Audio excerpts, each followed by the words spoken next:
Chelsea football fans? This is Ugo Amadi and this is Up Chelsea TV. Let's dive into the video.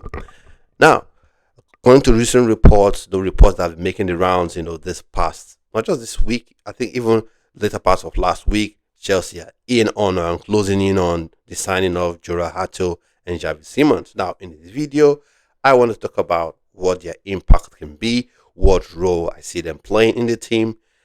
So I also, more importantly, want to know what you think their role should be, where you see them in this team. Are you even happy about them being signed? Or you one of those people that feel like, no, you shouldn't be signing either of those players, resources and efforts, and indeed attention should be focused on other areas on the pitch.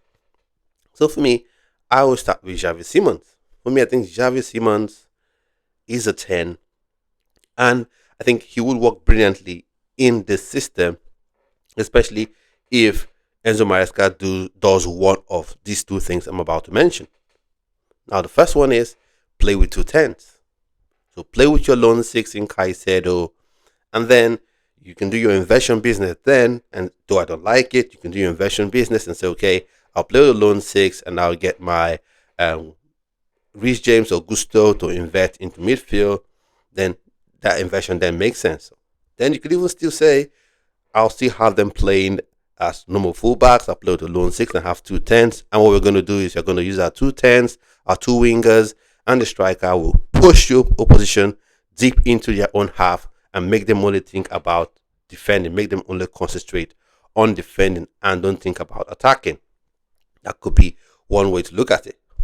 Now, the other way to look at it, or the other thing that I would like Enzo Maresca to do that would make this signing make sense, is to realize that Cole Palmer, yes, he is a special player. Yes, he is Chelsea's most important player, arguably, but he is human still, and sometimes tactically you need to play 2 10s. Maybe the opposition, just being stubborn to break down, playing with 2 banks of 4, and you need to break them down, so you play with 2 10s. So you bring on the Xavi Simons and pair him alongside the Cole Palmer. Or on the other hand, you could say Xavi Simons can play instead of Cole Palmer, and by that I mean sometimes he's played maybe a Champions League game and he's played a league game, and then there's a cup game coming up the next week. You could have Xavi Simons start.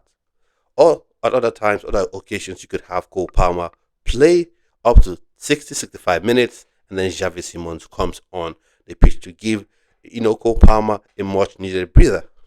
I would like to see that. But if Enzo Maresca will be doing the same thing he did last season with your Nkunkus and your João Felix, which is have them on the bench, no matter what happens with Cole Palmer, if he's injured, if he's flat out tired, if he's having a poor run, in the game, even with 10 minutes left to go, he still has to be on the pitch, then it's going to be a problem. Also, if for whatever reason Enzo Maresca sees Xavi Simons as a winger, then that will be a problem as well. A lot of fans have been, in my opinion, profiling Xavi Simons wrongly, saying he's a winger. He's not. Yes, he has, acceleration. Yes, he has pace. That pace for me makes him special in that 10 role, which means he can easily, put his foot down, on the fuel, on the gas, and just glide past, speed past midfielders and defenders. But if you put him out wide, you're taking away his best qualities, which are the ability to tread that, that pass between the lines to the striker, to link up closely with the Cole Palmer, to link up with the midfield, to link up with the striker. You're taking that away from him, which I think is a more important aspect of his game than his pace. So I think if he plays in that 10 role, either starting as a pairing partner, as a 10 pairing partner with Cole Palmer, it will work a treat. Or coming off the bench as a substitute for Cole Palmer, it will also work a treat, in my opinion. So, I want to use some opinions on that bit, so let me know what you think. And then, last but not least, Jorrel Hato. I think Jorrel Hato is more of a need, in my opinion. I'm not saying he's necessarily a better player than Xavi Simons, but he is more of a need because we've been crying out for a backup for Marco Cucurella. Marco Cucurella, special player, one of the best left backs in the world, but like I said about Cole Palmer, he is still human. he needs his moments to rest. And you know the way Cucurella plays football, he's always going to get to that point where he has to sit a game out with a yellow card suspension due to accumulation of yellow cards. At least he has to be on the bench, whether for tackles or for dissent.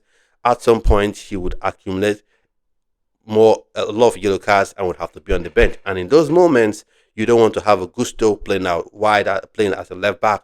You don't want to have Rich James playing as a left back.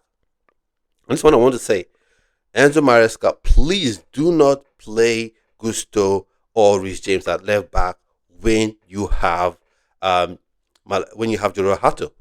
Don't do it, because he did it last season. Don't do it. You've got two very good left back now. Hopefully, when it's confirmed, you've got two left back now. No, there's no need to play centre back at left back. There's no need to play a right back at left back. So Jorrel Hato, I think, feels he needs. He's a young, promising player. He has the quality to come in and provide that support for Cucurella, and indeed competition as well. Because a lot of fans, for some reason, don't think players did competition. Of course, as a player, you need to have this feeling where you're looking over your shoulder and someone else can take your plate. Someone else can steal your dinner if you're not careful. So you have to be on your game. You have to give your best game in, game out. You have to update your resume every game. So I think Jorrel Hato will be a brilliant addition.